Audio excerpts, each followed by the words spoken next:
Bonjour chers internautes, bonjour à tous ceux qui nous suivent.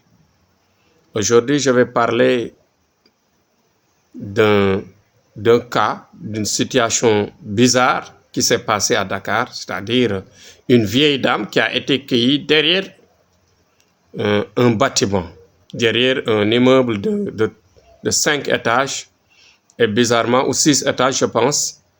Elle s'est retrouvée derrière le bâtiment sur une marche ou bien sur un pan de mur qui ne peut même pas contenir une personne normale. Mais malheureusement, la situation a été bizarre. Les polémiques se multiplient, se développent dans le pays. Et moi, mon conseil, c'est de se calmer et d'éviter de parler des choses que vous ne maîtrisez pas. Tiana Amadou, il maîtrise des choses, mais il ne dira rien.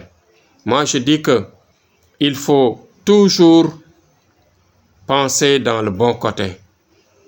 Parce que toutes les personnes qui paraissent bizarres proviennent de familles, en général de bonnes familles. Toutes ces situations-là, ces gens-là proviennent de très bonnes familles. La dame, il paraît qu'elle provient d'une famille de marabouts. Son grand-père ou bien son papa a été un marabout qui soignait des djinns, qui soignait des personnes.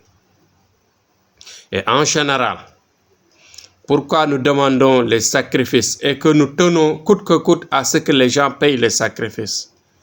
Parce que si vous ne payez pas les sacrifices et que si par exemple le marabout va avec sa bonté, essaye d'avancer avec, je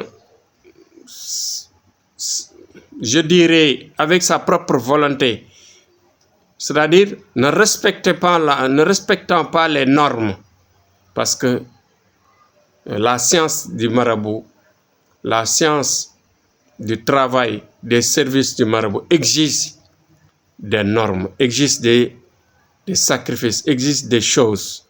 Et si vous ne les faites pas, au fur et à mesure que vous ne les faites pas, qu'est-ce qui va se passer? En fin de compte, il arrivera durant votre descendance des djinns, des shaitans qui vont poursuivre vos familles.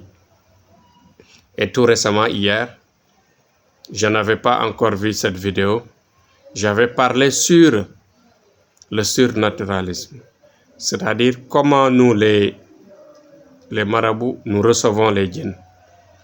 Je dis qu'ils ne se présentent jamais, jamais, ils ne se présentent jamais.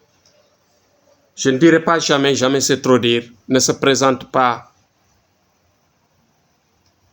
très souvent sur leur forme naturelle. Ils se présentent sous une forme des humains. Ils entrent sur des humains que vous connaissez, des humains qui vous sont proches, ou bien des humains qui sont restés pendant très longtemps sans vous voir, ou bien même des gens que vous ne connaissez même pas. Et le cas d'hier, qu'est-ce qui s'est passé?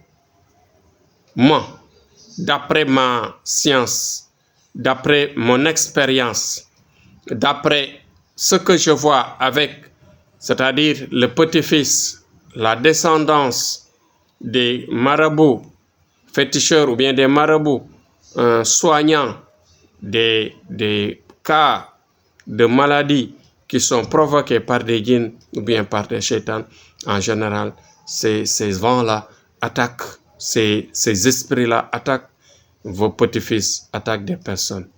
Et s'ils attaquent ces personnes-là, en général, ces personnes-là, momentanément, ils deviennent inconscients et font des choses.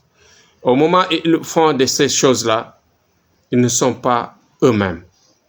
Et en général, ils les rendent fous très tôt, à bas âge. Ils les rendent très fous à bas âge. Ils deviennent déséquilibrés. Et quand ils viennent entrer dans leur esprit, ces gens-là parlent. Ces gens font des choses surnaturelles, dangereuses. Des choses que les gens ne vont pas interpréter dans le bon sens. Donc, c'est dans ce sens-là que je parle de la situation. Voilà mon analyse par rapport à la dame qu'on a accueillie sur la 3e étage, ou bien derrière le bâtiment, je dis, de l'immeuble que vous avez observé hier sur l'Internet à travers les médias. Donc voilà, c'était tout juste mon explication par rapport à ce sujet-là. Donc faites attention, ne parlez pas beaucoup sur ça. C'est Dieu qui sait. C'est ça la vie. Dieu nous a créés dans les diversités, dans nos différences. Donc, s'acceptons-nous pour vivre en harmonie. S'acceptons-nous pour que la société soit en paix. Donc, vive notre pays, vive le Sénégal et vive la paix dans le monde. Inch'Allah.